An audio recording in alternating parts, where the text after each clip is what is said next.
Halo teman-teman, perkenalkan nama saya Filipus Erisman. Eh, saya mahasiswa dari Unika Santu Paulus Ruteng, program studi pendidikan guru sekolah dasar, kelas 2021 F, NPM 211030303. Di sini sebentar saya akan menjelaskan materi tentang mengenai hakikat jenis karakter HAM dan serta DUHAM. Yang pertama saya jelaskan di sini teman-teman, hakikat HAM. Hakikat HAM mencakup konsep bahwa setiap individu memiliki hak-hak dasar yang melekat pada keberadaan mereka sebagai manusia. Hak ini dianggap sebagai inheren, tak terpisah dan universal. Artinya, diperlakukan secara merata untuk semua orang tanpa diskriminasi berdasarkan berbagai faktor, seperti ras, agama, gender, atau status sosial.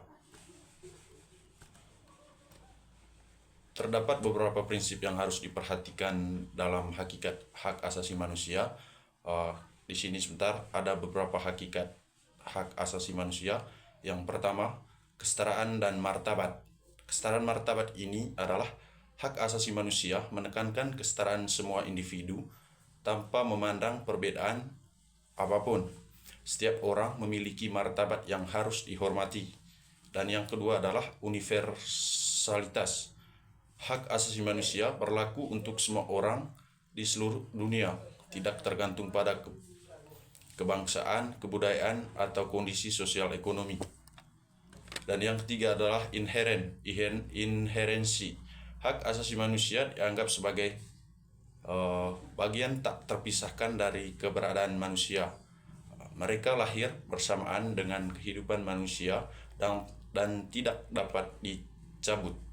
Dan yang keempat adalah perlindungan hak hukum. Individu memiliki hak untuk dilindungi oleh hukum dan mendapatkan perlakuan yang adil di hadapan hukum.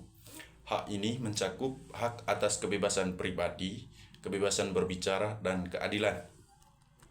Dan yang kelima adalah kebebasan hak dan sipil.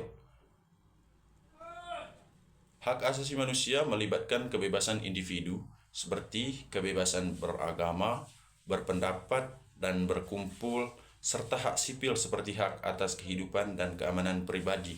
Dan yang keenam adalah hak ekonomi sosial, dan budaya. Selain hak-hak sipil dan politik, hak asasi manusia juga mencakup hak ekonomi sosial, dan budaya seperti hak atas pekerjaan, pendidikan, dan standar hidup yang layak. Dan di sini saya menjelaskan yang kedua adalah jenis HAM. Jenis-jenis HAM yang pertama itu adalah hak asasi pribadi, yaitu hak untuk memiliki kebebasan dalam memilih, memeluk, dan menjalankan agama dan kepercayaan. Hak ini juga mencakup kebebasan untuk mengusulkan pendapat dan masuk organisasi. Dan yang kedua adalah hak asasi politik, hak untuk berpartisipasi dalam pemerintah, seperti hak untuk memilih dan dipilih, mendirikan partai politik, dan menjadi warga negara. Dan yang ketiga adalah hak asasi ekonomi, hak untuk memiliki, hak untuk mencari, dan hak untuk mengumpulkan kekayaan. Hak ini juga mencakup hak untuk membeli, menjual, dan menyewa, serta memilih pekerjaan. Dan yang keempat adalah hak asasi hukum, hak untuk mendapatkan perlakuan yang sama dalam hukum dan pemerintah. Dan yang kelima adalah hak asasi sosial dan budaya, yaitu hak untuk mengembangkan berpartisipasi dalam budaya. Hak ini juga mencakup hak untuk mendapatkan pendidikan, kesehatan, dan kesejahteraan. Dan yang keenam adalah hak asasi dalam tata cara peradilan dan perlindungan, yaitu hak untuk mendapatkan perlindungan dan peradilan dalam penangkapan, pemahaman, pengeladaan, penyitaan, dan peradilan. Dan di sini juga saya menjelaskan tentang karakter HAM. Yang pertama itu, HAM merupakan yang dimiliki manusia sejak lahir. Dan yang kedua, universal. HAM berlaku untuk semua manusia di dunia tanpa memandang jenis kelamin, agama, status sosial, ras, suku, bangsa, dan perbedaan lainnya. Dan yang ketiga adalah tindakan dapat dicabut. Tidak dapat dicabut. HAM tidak bisa diserahkan atau dirampas oleh orang lain. Dan yang keempat adalah tidak dapat dibagi, yaitu semua orang berhak mendapatkan semua hak yang sama seperti hak sipil dan hak politik, hak ekonomi, serta hak sosial dan budaya. Dan di sini juga saya menjelaskan teman-teman tentang DUHAM, yaitu DUHAM atau Deklarasi Universal Hak Asasi Manusia adalah dokumen yang diadopsi oleh Majelis Umum Perserikatan Bangsa-Bangsa atau PBB pada tanggal 10 Desember 1948 di Paris. DUHAM merupakan tonggak penting dalam pengakuan dan perlindungan hak asasi manusia di seluruh dunia. Berikut adalah beberapa poin penting mengenai DUHAM. Yang pertama, tujuan dari DUHAM adalah mempromosikan dan melindungi hak asasi manusia di seluruh dunia, serta menjadi panduan bagi negara-negara dalam merumuskan hukum dan kebijakan yang menghormati hak asasi manusia. Isi dari DUHAM adalah DUHAM terdiri dari 30 pasal yang merinci berbagai hak dan kebebasan dasar yang harus dihormati.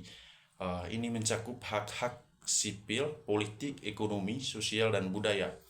Hak-hak yang diakui oleh DUHAM adalah yang pertama, hak untuk hidup, kebebasan, dan keamanan.